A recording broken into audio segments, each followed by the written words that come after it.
Baik, bismillahirrahmanirrahim. Assalamualaikum warahmatullahi wabarakatuh. Jumpa lagi dengan saya di Abil Maywa Channel.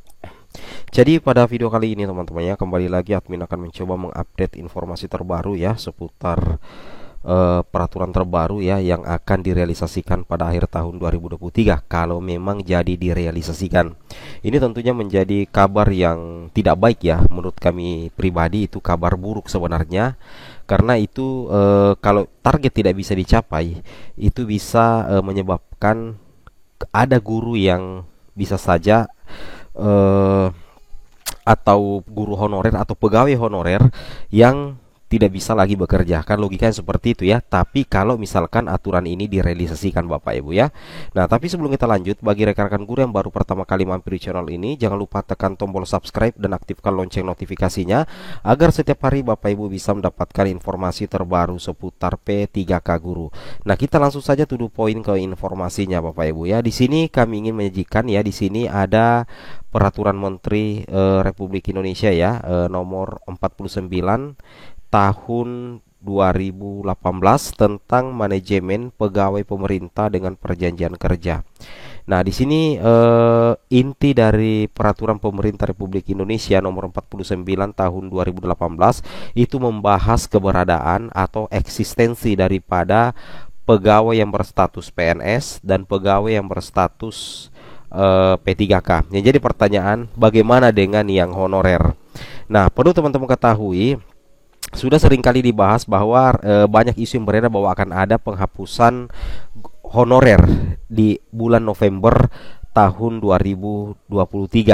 Ini yang membuat banyak guru, termasuk juga guru-guru, pegawai-pegawai honorer itu banyak yang panik dengan adanya informasi tersebut Bapak Ibu ya. Nah, di sini kami akan coba membahas terkait dengan hal itu.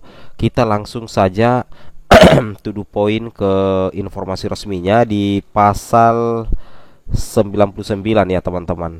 Nah, kita langsung saja ke pasal 99. Jadi di pasal 99 disitulah intinya teman-teman ya. Nah, Bapak Ibu bisa cek peraturan ini di pasal 99. Itu penting sekali Bapak Ibu untuk ketahui. Nah, di sini ini pasal 94, kemudian 95, 96, 97, 98. Nah, di sini Bapak Ibu perhatikan pada di pasal 99 di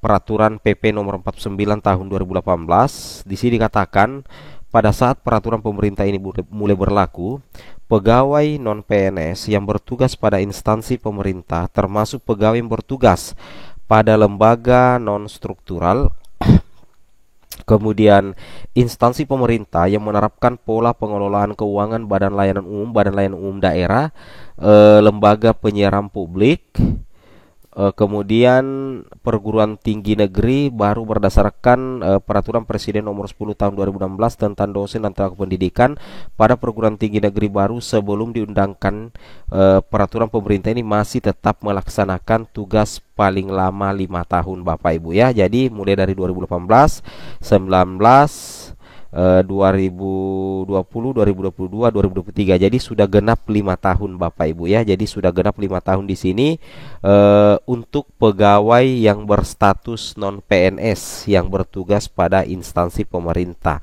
Nah, bagaimana jika sudah lewat 5 tahun? Ini sudah dibahas bahwasanya yang diakui sebenarnya nantinya teman-teman itu hanya dua, yaitu pegawai negeri sipil dan pegawai pemerintah dengan perjanjian kerja atau P3K Bapak Ibu ya. Seperti itu. Ini dasar hukumnya teman-temannya di PP nomor 49 tahun 2018 bahwa pegawai non PNS itu diberikan tenggat waktu selama 5 tahun ya. Diberikan tenggat waktu selama 5 tahun, teman-teman ya, untuk bekerja sebagai pegawai non PNS, dan wajib sebenarnya untuk diangkat P3K ya Bapak Ibu ya. Di sini dikatakan di lampiran ayat 2-nya, pegawai non PNS dalam jangka waktu 5 tahun sebagaimana dimaksud pada ayat 1 dapat diangkat P3K apabila memenuhi persyaratan. Nah, jadi seperti itu Bapak Ibu ya. Jadi intinya seperti itu. Itulah yang melatar belakangi sehingga banyak pegawai non PNS yang panik dengan adanya pengimplementasian PP nomor 49 tahun 2018, karena pegawai non PNS berdasarkan pasal 99 itu diberikan waktu selama 5 tahun ya sebagai dengan status pegawai non PNS. Jadi kalau lewat daripada itu, kalau kita artikan secara logika, berarti itu sudah seharusnya sudah posisinya pada saat 5 tahun ke atas itu posisinya seharusnya sudah P3K teman-teman ya, rekan-rekan sekalian. Nah itu ya, apakah akan diadakan penghapusan honorer setelah 5 tahun atau di akhir November tahun 2023? Kalau berdasarkan info-info yang lain yang kita dapatkan, sepertinya sulit teman-teman ya, sepertinya sulit untuk langsung menghapus pegawai non PNS. Kenapa? Karena pegawai non PNS itu sangat diperlukan di berbagai macam instansi pemerintah saat ini teman-teman ya. Pekerjaan-pekerjaan rumit itu kebanyakan juga dilaksanakan atau dibebankan kepada pegawai non PNS, termasuk juga guru honorer teman-teman ya. Namun kabar baiknya untuk guru honorer sekarang itu sudah ada peningkatan penempatannya. Sudah ada sekitar 544.000 guru honorer yang akan diangkat menjadi ASN P3K, dan yang tersisa itu sekitar 62 sampai 68.000 yang akan diupayakan dituntaskan pada tahun 2023 seperti itu ya. Nah, bagaimana dengan guru?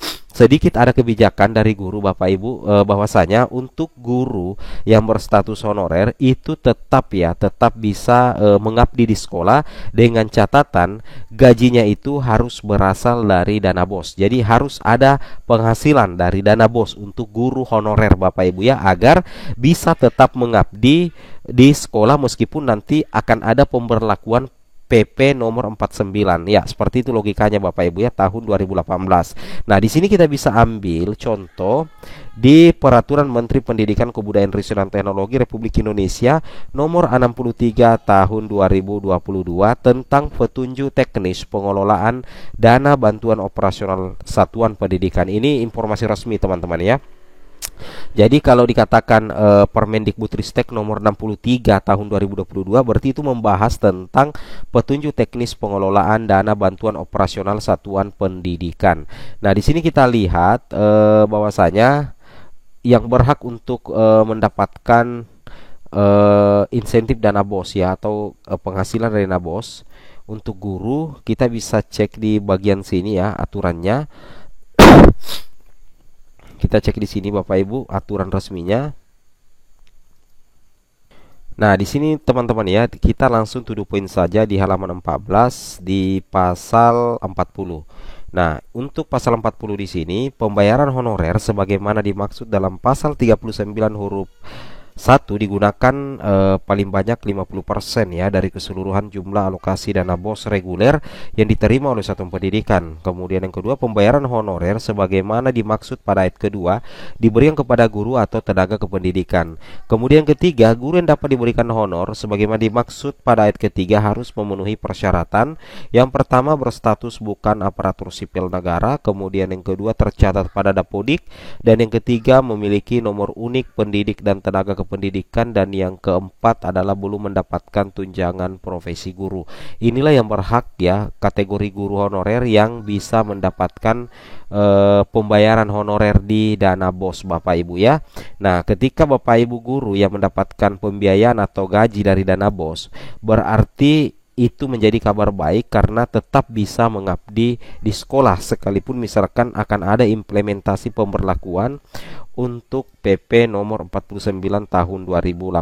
Tapi kabar-kabar yang saya dengar bahwa untuk pemberhentian honorer di akhir November atau penghapusan honorer kayaknya itu masih dipikirkan oleh Kemenpan ya, dalam hal ini memberikan bagaimana solusi terbaik agar tidak ada pemberhentian. Itu yang kita tunggu-tunggu, mudah-mudahan saja untuk untuk penghapusan honorer di akhir 2023 November sebagaimana isu-isu yang beredar itu betul-betul tidak dilaksanakan dan tetap memberikan kesempatan kepada honorer untuk bisa diangkat menjadi P3K. Itu harapan kita bersama. Semoga video yang bermanfaat. Assalamualaikum warahmatullahi wabarakatuh.